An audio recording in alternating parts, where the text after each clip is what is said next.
Je l'ai dit à ces musiciens mafieux, vampireux, de ne pas détruire nos mœurs. J'avais prévenu le croyant classique de ne pas vite quitter l'église catholique. Elle rejoindra le combat Ingeta, car certains évangéliques n'ont pas compris le temps prophétique. Je leur avais dit que le Congo, c'est 4 fois la France. Azaki Congolais à Kala, ou Azalaka Kaibelu et là-bas, livre que pourquoi tu as choisi Kanambe. Vital Kamera Koutani na nani na France. Tant que tu blagues. Kanga pesa monoko na yo.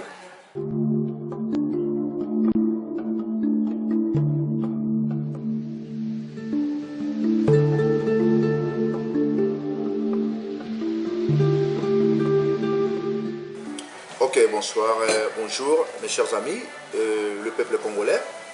Et nous sommes le gendarme du peuple congolais. Parce qu'on vient ici pour parler de la situation qui traverse notre pays depuis 1996, donc depuis 2007, depuis 1996 que les Rwandais ils ont envahi notre pays. Donc notre pays est envahi par l'armée étrangère, donc Rwanda, Ouganda et Burundi.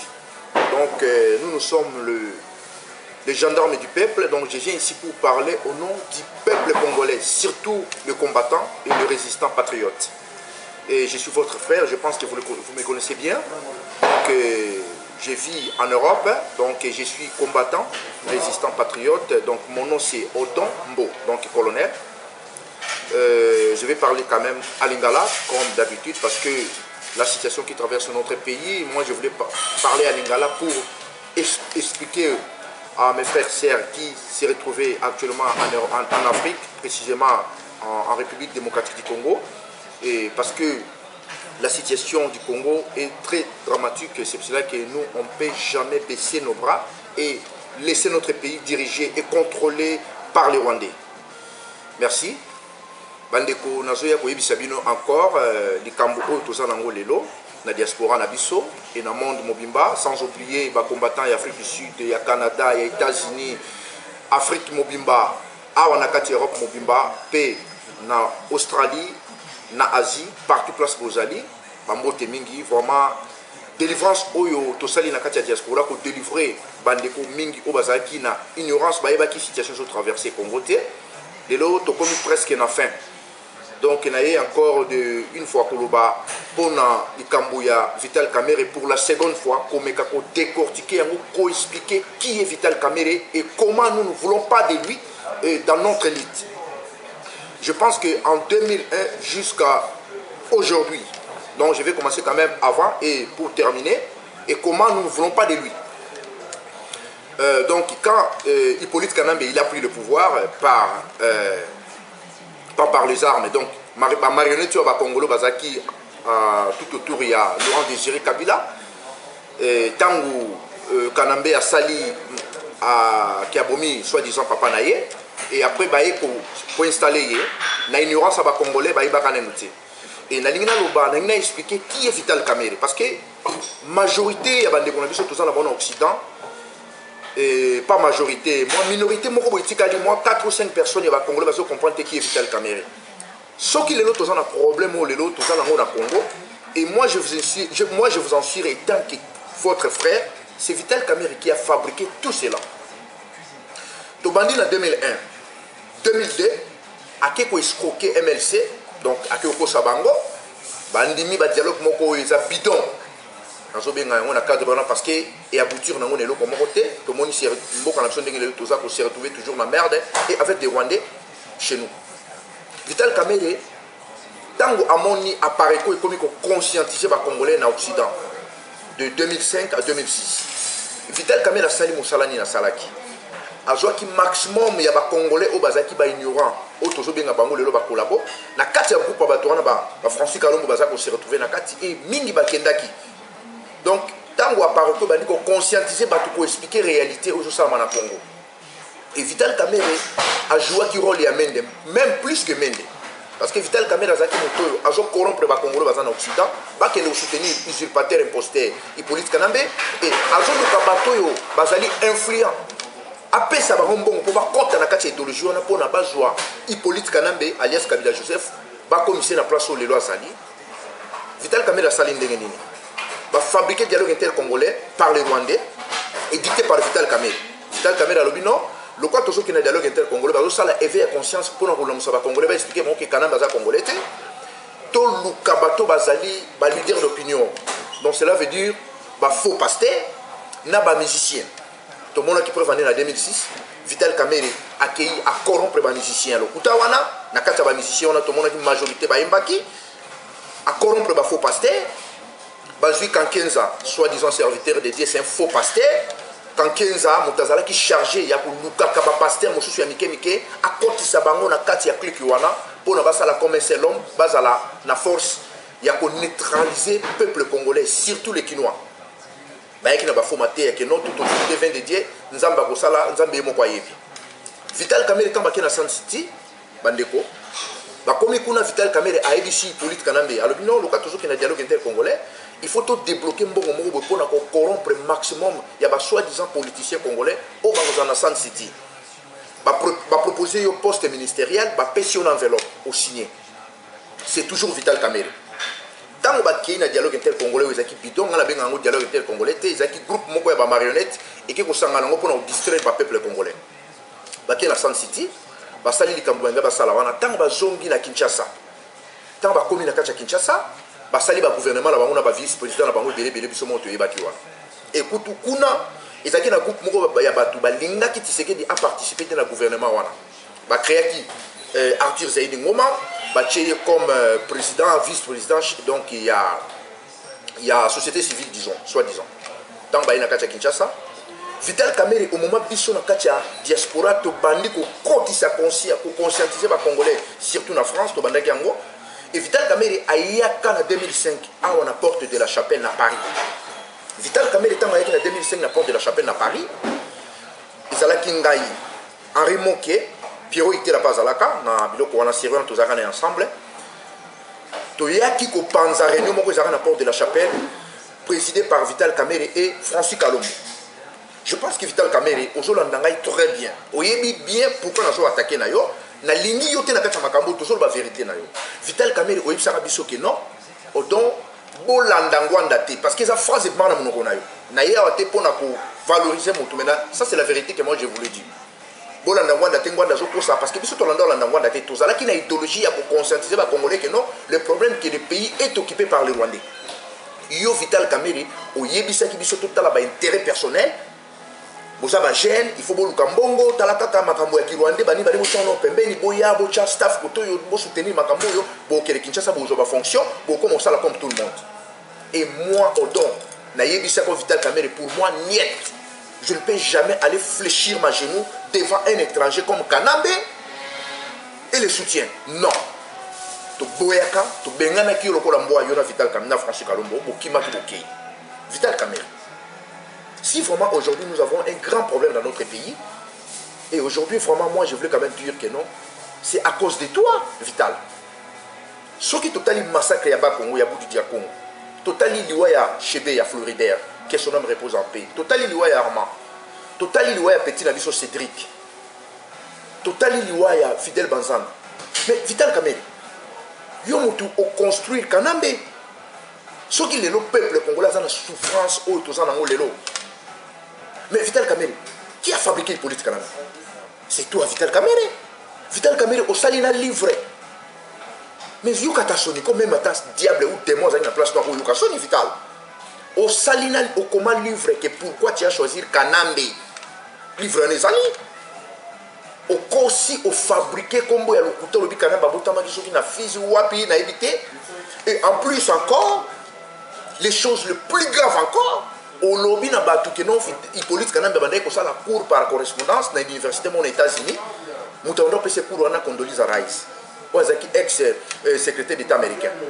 Mais Vital Kamerhe na invité so ko kanini pas au peuple congolais na moment oyo nga na zo loba awa ezana bana ya ba 4 ans 5 ans 6 ans bazana katia brousse ma papa na ba maman na bango baza porté disparu, c'est à cause de toi Vital Kamerhe.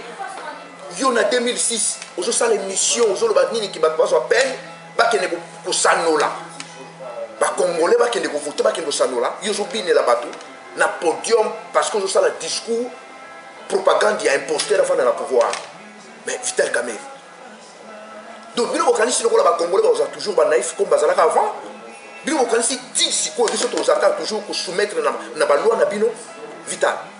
Mais Vital soza na souci ya bapeuple wana olingosa biloko wana tofabrikele biso imposteur wana te usurpateur un étranger comme Kanambe. Et tout d'abord expliquer le peuple congolais qui est Hippolyte Kanambe. Qui est Hippolyte Kanambe? Même aujourd'hui, si Jean-Pierre Bemba il s'est retrouvé maintenant au centre pénitentiaire là-bas à la Cour pénale internationale à l'AI, c'est à cause de toi, Vital. On fabrique ma cambo belé. Et je pense que les Congolais vont soutenir peut-être ma ébioté. Mais Vital Kamerhe est devant moi. Vous avez la parole. Ce qui est un problème, il y a un sérieux dans le Congo, mais à cause de toi. Et en plus, tu commences toujours à mentir que non, tu étais ici en Europe. J'étais avec des combattants là-bas. Quel combattant Oyayamba Kyo? Tu étais avec nous, ici. Nan Ayamba Kyo Vital Kamerhe. Expliquez-nous la vérité. Parce que nous avons compris que nous avons trouble dans le monde. Au moment où nous avons Rwanda, nous avons théâtre dans le monde. Pour nous avoir intérêt dans le personnel, nous sacrifier plus de. Nous avons évité combien de personnes qui ont Vital. Expliquez-nous vraiment toujours parce que nous avons parce que les Congolais ont dit ok, les Congolais ont qui soit disant Vital Kamerhe. André Nyosto Leki. Circuit Nyosoyaki a kosala na Élysée, biso toza au courant.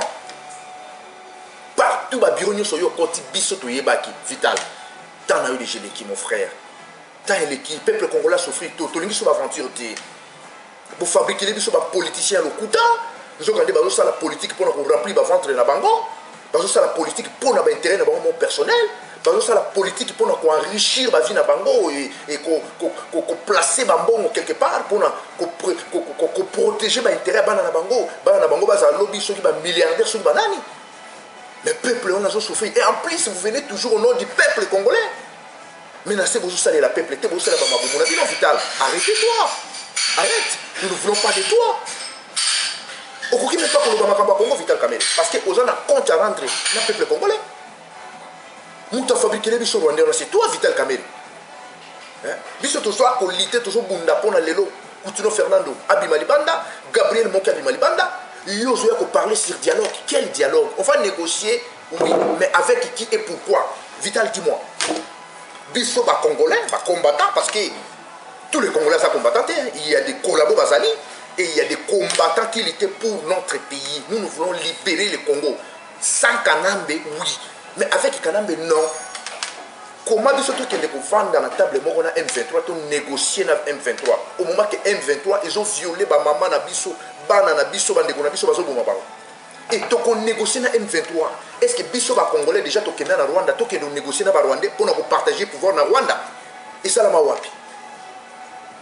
Donc Vital Kamerhe, je pense que vous avez souka, il faut oyoka, tika ba distraction na yoso distraire le peuple congolais. Et tous d'accord dans le discours na yote. Parce que biso ngala benga ko caméléon, ngala pesa ko mbona Vital Kamerhe. O changer ka ba couleur, o changer ba langue. Et je pense que tous finir bientôt. Là je vous le dis devant caméraman et bientôt nous les combattants on va finir avec Kanambe et M23. Donc on se battre là bango sur le terrain. Parce que Mibali baganga akate, Mibali faut simba munduki. Parce que Mouto va na mboka na biso wana asimba munduki a pouvoir par la force, a contrôler mboka wana na minduki. Et biso ba combattant, ba résistant, nous avons su prendre des armes pour aller chasser Kanambe. Toujours blaguer sous tes, toujours on a tenté que tout le monde mette la main du solo, soit disant mais Vital Kamerhe. En tout cas vraiment, il faut oyoka. Pour parler jamais encore dialogue interne, na éviter ce que les dialogue interne parce que na mutu lokola rusibiza. Makenga na éviter ceux qui t'ont négocier na pourquoi et na mutu lokola ceux qui Kazarema, ceux qui Kazarama na éviter ceux qui t'ont négocier pourquoi et en plus accord bakuta na Kampala. Il y a des informations sûres que nous avons eu na Katikuna Bizimakala Zalaki, Bosco Tangana Zalaki, Azara Surubero Azalaki, Hippolyte Kanambe alias Kabila Joseph Azalaki. Mais comment les Rwandais vont se faire théâtre na bango, vont même ici ba dialogue. Nous ne voulons pas négocier avec ces gens-là. Et puis surtout ça la liste que pour que nous vendons dans la table moko na ba occupant ou ba occuper mboka na biso to négocier. Donc on négocie na bango pourquoi? Parce que biso to ke pour envahir le Rwanda. Ceux qui Rwandais bazana besoin qu'on négocie, ba kene na Rwanda na bango qu'on va négocier. Problème ba congolais, to ko régler entre biso moko ba congolais Vital Kamerhe. Donc tant que vous avez proposé ba to ba négocier na M23, oyebi qui est derrière toi. Tout le monde le loba to ko ba kengo adoni. Parce que expliquer aux Congolais sur le Congo parce que Kengo Adondo c'est un traître. Kengo Adondo déployé na Congo même toilette il y a pas mbao à tongira ba Congolais. mais à combat millionnaire, même plus que tant de milliardaires dans le Congo, à même pas dans souci à peuple.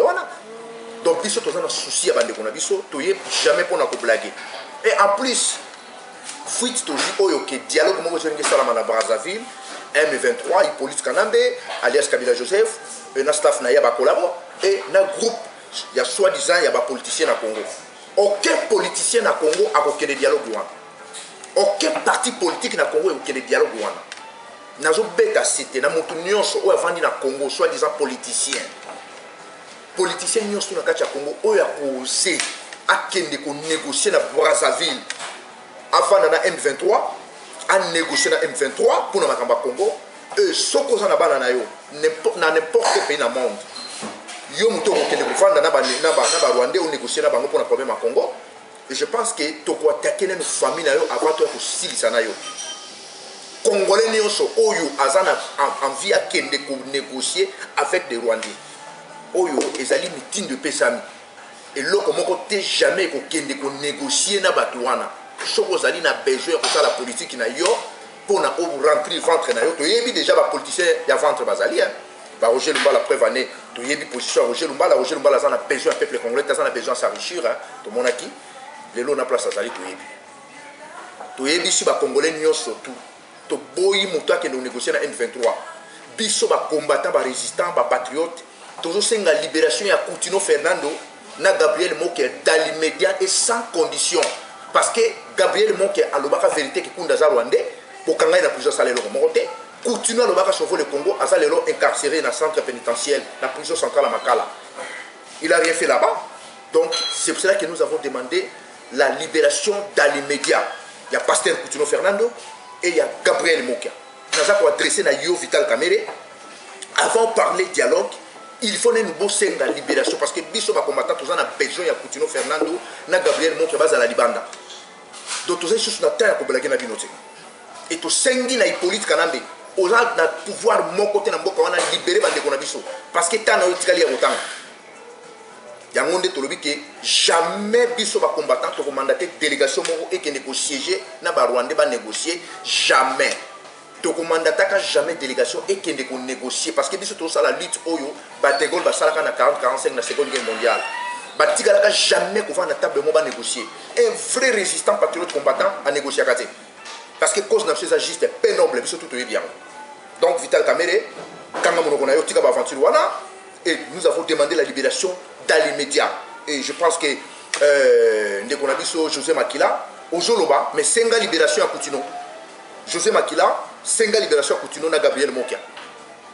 Tous on a besoin de libération à Coutinho Fernando na Gabriel Moke parce que baza incarcéré dans centre pénitentiaire kuna basala même pas eloko monté ba beta même ata congolais mon batati mais ba se retrouver kuna. Donc problème à Congo le pays est occupé tous on a tension ko blaguer na binoté. So qui bino la politique na pour na ko sa peuple wana et boye ba keboko qui jamais ko sa ba combattant. Tous ça a été pour un sentiment de tout ça va fanatique à mon côté. To yebi si tous les politiciens soi-disant n'importe quel policier dans mboka wana au glingi au kende ko négocier na M23 aussi problème sérieux na ba combattant. Yango de to yebi si bino ke non muto azana matoyi ayoka. Muto azana miss amona. Muto azana zola respirer. Parce que tout ça sur la terre blaguer na binote. Parce que toujours mon excès toujours tiki la binotan, bonjour continuer toujours l'aventure. Excès toujours tiki la binotan, bonjour continuer toujours l'aventure et ba Rwandais bonjour continuer toujours pour exterminer ba ndeko na biso. Et moi que je continue toujours na ba trouble na ba désordre.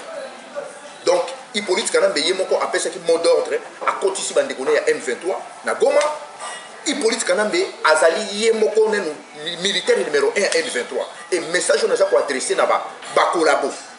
Yo Francis Kalombo na yo Papi Tamba bozo loba que non boza lelo Congo ezali agressé et envahi par l'armée étrangère et je pense que premier militaire rwandais au biso ba combattant il faut abimano na Congo et ça chef na bino Hippolyte Kanambe soki Hippolyte Kanambe abimi la Congo et là d'accord Bizimakara Azaras Ruberwa Moïse Nyarugabo qui encore Bisenimana et les autres bakobima bango moko sato luka bango donc militaire oya liboso ya Rwanda il faut abima na Congo eza bao bakoti na Goma te bao bakoti na Goma bazalaka na bao na Goma bandaka la pe guerre na est des até ezali nde préparation na bango ya balkanisation mais eza ko jouer parce que biso déjà tout élément militaire à liboso ya Rwanda il faut que Congo ça Hippolyte Kanambe alias Kabila Joseph biso tozana besoin na inde dégager yango nde toyebi si bato nyonso tu oyo azali na temps ya korejoindre camp ya lutte ya résistance aye couleur humanitaire etikali polele Wemba Redi Amisi Jibe Wera ambassadeur de la haine oyebi makambo oyo yoloba Wemba oyebi vérité que mutu wana aza Rwandais boteki mboka likola 5 000 ou 10 000 ou 2 000 dollars bopesi imbécile wana ya Kanambe zoba muibi wana abongo ba congolais et je pense que Wemba oyebi bien peuple ça la colère na tout ça na besoin na yo Wemba yo il faut oya ko se justifier yo Wemba Redi Amisi oyebi na solo na Bruxelles oloba ke mutu za Rwandais mais le lozo ko dénoncer était parce que on dit mais ko soutenir ko yembele ba zemba papa ba bozo ba boyemba kiwa boyeba que peuple congolais azai sous naïf tende ngazaika botika la boyeba on que tout ça sur ba bolole ba imbécile tende tozaika mboka wana lokwa ko pesa kango moyibi wana mwa mobali wana Rwanda wana Kanambe et je pense que tu as toujours derrière bino mutu nyoso ateki Congo pour l'intérêt na ye to kotika iti oya zana besoin abika aya ko région de biso oya zana besoin abika te a continuer ko soutenir l'imposteur to kosila na nayi lokwa bibali basila na parce que le collaboration c'est tout la binota to yebi bino tout collabo quelle que soit forme de binoto yebi binoto boké ko soutenir mon paya Wemba surtout yo penza Wemba c'est là on a expliqué on bien Wemba surtout yo Wemba comment mutu kolo lokola yo oza mutu yebi vérité mais okoki ko dénoncer te Wemba pourquoi on s'est dit type wana même mboka na biso lelo le pays est plus bas que la terre c'est à cause de vous. Yo Kankenza, soi-disant pasteur, Soni Kafuta, Ngalas, Kisiamina, Mutombo. Boteki mboka likola d'intérêt personnel. Mais mboka oyo ils allaient trahir dans serviteur de Dieu, mais c'est grave, c'est la malédiction. Jamais mboka ne se cause à la trahir dans serviteur de Dieu. Mais vous savez encore, Wemba, Wera, Jibe. Boloba qui vous a leader d'opinion, bon, Kofi Kout n'en comptait même pas yo parce que yo moko bimishi identité là. Boloba qui vous a leader d'opinion, mais peuple on opinion vous a leader na bango. Bazana bazamba bakimi. Bazana ba mikomba la mutu ba yi place ni ba ko la té. Bino boloba qui vous a musicien soi-disant, ba leader d'opinion. Vous peuple on a bo lâcher bango pour nos intérêts na bino personnel. Vous garder banda vous on a Kinshasa na ba dji botambo la nango. Mais cause la vanité. Et cause la vanité. Vous mboka Wemba, mukolo lokola openda bini zoba, ikola un caporal armé rwandais. Kofi Jibe. Ah bon, vous êtes pour l'intérêt mais merci. Balobelo au monde à Lingala, comme balobaki langekoya, mais bientôt langango zoya. Voilà les messieurs bisons le long, et langawani zoya. Ce qui langane commis, il vous a trop tard pour Nabino. Sobino Bokanisa et que non, Congolais, Azaki Congolais à Kala, ou Azalaka Kaibelu et Lamba. Mais tout d'abord, nous avons compris que nous avons musicien en terre. Batu belé bino bébé si bakasi na bango na mboka obiso ozali. Wemba oyibeli Wemba elambo pesi Wemba bimina mwasi na bimina mwana na yo mozo lingaka Wemba. Est-ce que Wemba za mayele penza? Mais lelo toye ko délivrer ba te belé to benga ki jamais Kiziami na to Soni Kafuta ko délivrer ba congolais. Grâce à makambo tozo sala lelo na kati ya Occident. Ba congolais belé ba ju délivrance. Bino ba pasteur na lukutana boko saka. Ngalasi Kankenza oyebi ngana en Allemagne na 2004 na mois de novembre, fin novembre début fin novembre. Fin octobre début novembre oyebi ngai na en Allemagne na Colombie to discutaka na église à pasteur moko soi-disant pasteur Peter il pas comment collabo oyebi si bato ke no mutasali pesa na Congo Hippolyte Kanambe lelo to suki na wapi nga na contredire yo bande ko belé jour tellement ba Congo ba comprendre na binoté ba bi ke no na sali mabe na contredire serviteur de Dieu devant bato nzoka na sala ka musala ya bien lelo to so continuer to sala bino lelo wapi et na bato bokendaki ko siéger to yebisi bino que jamais bokoki kokende ko siéger la palais du peuple na toujours considérer pouvoir ya Kanambe te Roger Lumbala lobi que non ya okende siéger parce qu'il y a une la politique à chaise vidité mais les lots qui chaise on a nana qui tu on tiki la monani Roger Lumbala marionnette collabo agent double soifé d'argent azofinga bato pauvre azofinga bato kombatufi yo zalaka mutambongo na vie yo yebi mbongo ndenge zaka Roger Lumbala ah les lots za okimi chez ono tika kivi kende ko siéger ozofinga bandeko na yo ozolo baki yo ko futa bato mbongo ni ozala ngo wana yo mbongo ba oro ibaki na njubu na kwandruma na wacha ah bon tozobunda bitumba congolais oya ko meka osalere akendo siéger na M23 na Kanambe na éviter surtout suka na wapi. Oh, tout le monde est na Brazzaville. Qui va organiser dialogue beaucoup na pour soi-disant bon je diaspora ya ba combattant. Aucun combattant est représenté ba tukuna. Tozana tout le monde tazana droit à commandater délégation qui ne kuna zati. Congolais n'y sont pas seki. Azota l'intérêt personnel à qui de s'engager na biloko mo buzoba. Oyo ko memela biso susu. Problème un jour na mboka wana. To ko s'occuper famille na yo. Avant de toucher to banino na bana na yo na mwasi na yo tuto ya comment so na yo. To komi sikonde ngwana. Parce que ba blague les trop. Toujours mon bana ba 2 3 ans 4 ans. Na kata ba forêt ba para ba zate bana ba zo ba ndeni ba ko se retrouver te. Hein? Ale bino ba fa na ba occident ba zo tanga ba za bien bo fansi mona ba ndaka ba lix na mbongo ya Congo. Hein? Ale kuna ba ndeko so ba ko faka. Kuna ba ndeko so ba souffrir. Mais vous êtes pas malade quoi. Vous êtes de malade mental. Hein? Vous êtes mboka wana iso ke mboka na situation za ngwana. Imbécile wana ya Rwanda wana caporal wana armée Rwanda kanambe. Afuta ba militaire, afuta ba test biso za na armée na Congo. Mboka wana il faut biso to construire armée ya kitoko. Tous on a besoin de politiciens ozo sali la mboka ki ozo sali la libumu na ye. Ozala ki muyibi na vina yo oyo comme politicien pour continuer koyiba. Biloko na nyoso ifosila. Biloko na nyoso ifosila. Congolais azai sous bate. Congolais azai sous boloté ndaza ikala. Bandeko, ils ont un message de couper ça. Puis ce mot va combattre les résistants. Pour prendre M23, naï politique en charge. Là, je vous en suis. Les blagues qui ont été déchenutées. Puis ce mot va finir dans M23 naï. Parce que le problème, il y a M23 dans Congo existe jamais. Ce qui est politique en basé sur un beau cannabis, soi-disant président. Et je pense que tous ces gens-là, soi-disant M23, ils vont partir eux-mêmes. Sans même aller faire la guerre là-bas à l'Est. On ne peut jamais aller là-bas faire la guerre. Les Rwandais, tous les Rwandais qui se retrouvent actuellement chez nous, ils vont les quitter notre pays. Congolais, il faut tout comme Maël. Il faut tout comme Maël. Congolais, nous sommes préparés, cravate, naina costume, naina diplomate. Azoninga qui est le dialogue na Braza. To yebi sibino. Oya bokende. Oga katuyo kalamato na soto monia ki. Il faut prendre en charge. To s'occuper de nos familles, notre mani na bana na yo. Si mateo aussi la na yo. Donc, tu sa génération à Union Street. Quand elle est au Congo, pour nous, on va camboter. On Union Street, on a les rêves, on a dialoguer, on a négocier dans le Rwandais. Mon frère, tu as marché monté. Tu as abandonné la famille, tu es aussi là. Kanambe a yebi que Azab bien, il faut qu'il a yebi. A yebi na yebi. Et même à Colombo, a yebi. Wemba, Wera, JB. Bossa la choix à quand? Beaucoup na quand nabino. Beaucoup na quand couleur humanitaire les avides. Oya ko yana quand un peuple aye. Oya ko yana quand un peuple talo bien tika la kuna quand même azelaka. Je pense que kozela on est à la trop tard jour là. Bandeko. Je pense que nasuki awa pour la journée à l'élo. Na félicité bandeko nyosto toujours bunda en esprit en vérité. Toyeko bunda bitumba oyo, il faut pas causer l'opportuniste. Parce que toujours quand Vital Kamera va coûter un combattant, tu évites Vital Kamera coûte un nani na France. Parce que les combattants, en France, tu as Vital Kamera coûte un bisoté. Donc Vital Kamera coûte un soi-disant combattant, c'est un opportuniste.